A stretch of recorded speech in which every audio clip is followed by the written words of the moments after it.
special event. We've got the Broncos Foundation and Centura Health here, as well as the Food Bank of the Rockies. And there, we have volunteers, cheerleaders, Miles.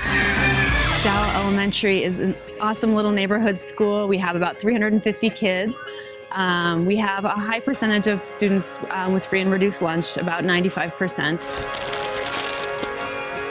Today is a great example of community coming together to meet kids' needs so their families don't have to choose between putting food on the table and paying the rent.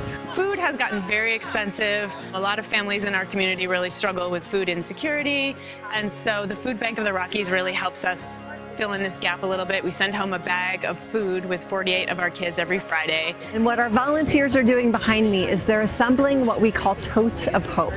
These are bags of food, both non-perishable food and fresh produce, that kids take home for the weekend. There's carrots and peaches and potatoes, so there'll be some big, heavy bags of food for our kids to carry home. Our students get so incredibly excited to get their bags of food every single week.